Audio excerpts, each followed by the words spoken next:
দর্শক যেমনটি দেখছেন তোফায়েল আহমেদের জানাজায় জয় বাংলা স্লোগান দেওয়াকে কেন্দ্র করে তিনজনকে কিন্তু আটক করেছে আইন শৃঙ্খলা রক্ষাকারী বাহিনীর সদস্যরা।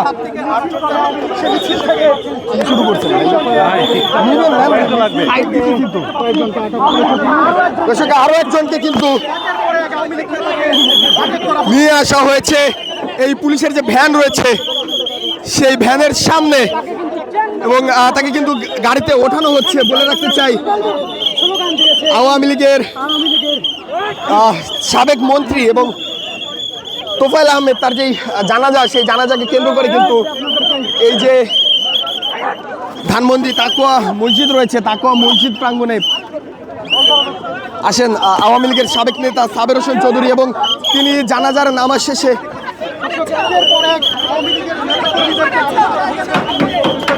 তিনি যখন জানাজার নামাজ শেষে এই স্থান থেকে চলে যাচ্ছিলেন তখনই কিন্তু আওয়ামী লীগের বিভিন্ন পর্যায়ের নেতাকর্মী যারা রয়েছেন তারা জয় বাংলা স্লোগান সহ বিভিন্ন ধরনের স্লোগান কিন্তু দিচ্ছিলেন এবং এই তাকওয়া মসজিদ প্রাঙ্গণ এলাকায় কিন্তু স্লোগান দিচ্ছিলেন। সেই স্লোগান শেষে আইন শৃঙ্খলা বাহিনীর সদস্য যারা রয়েছেন তাদেরকে ছত্রভঙ্গ করতে শুরুতে লাঠিচার্জ করেন এবং তারপরে একে একে 5 জন কর্মীকে কিন্তু গাড়িতে আটক করেছেন এবং যে ভ্যান রয়েছে পুলিশের যে গাড়ি রয়েছে সেই গাড়িতে করে কিন্তু নিয়ে যাওয়া হচ্ছে।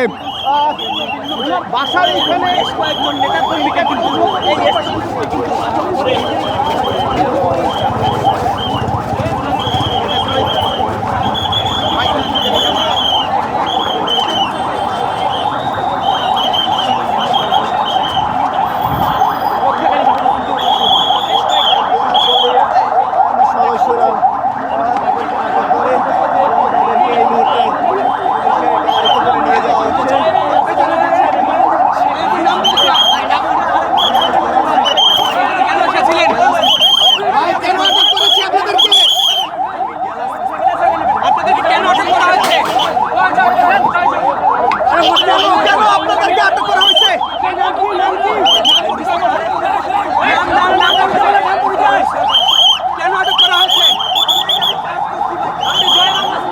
যেমনটি দেখছেন পুলিশের যেই গাড়ি রয়েছে সেই গাড়িতে করে কিন্তু তাদেরকে নিয়ে যাওয়া হচ্ছে এবং যেমনটি বলছিলাম আবারও পুরো ঘটনাটা যদি আপনাদেরকে বলি আওয়ামী লীগের সাবেক মন্ত্রী তিনি আজ দুপুরে 3:30টা নাগাদ রাজধানীর স্কয়ার হাসপাতালে মৃত্যুবরণ করেন এবং তার যেই জানাজার নামাজ সেটি কিন্তু এই তাকওয়া মসজিদে অনুষ্ঠিত হয়েছে।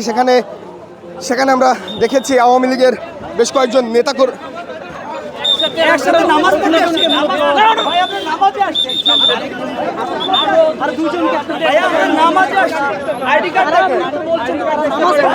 দেখতে পারেন আমি ইনভেস্টমেন্ট ব্যাংকার আমি গ্রিন আমরা চাকরিজীবী ভাইয়া নামাজ পড়তে আসছি থানায় চলেন আমি চলে যাচ্ছিলাম আমার গাড়ি এখানে আমরা থানায় গিয়ে কথা বলবো। আরো 2 জনকে কিন্তু আটক করা হয়েছে। তারা বারবার বলছেন যে নামাজে এসেছেন এবং তারপরেও তাদেরকে জিজ্ঞাসাবাদের উদ্দেশ্যে কিন্তু থানায় নিয়ে যাওয়া হচ্ছে।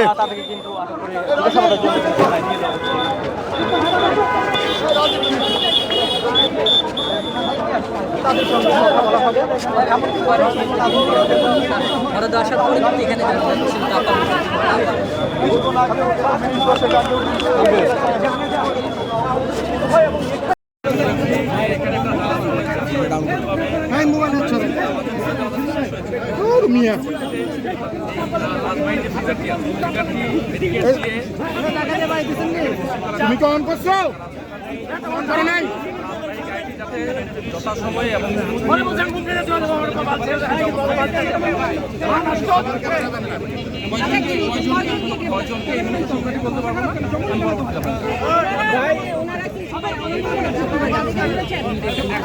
শৃঙ্খলাকারী আমি জানি না, আমি জানি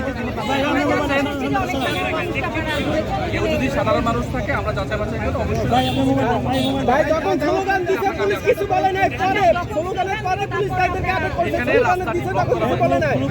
আমরা দেখেছেন এখানে যে লাল ভাই যে ফিজারটি ছিল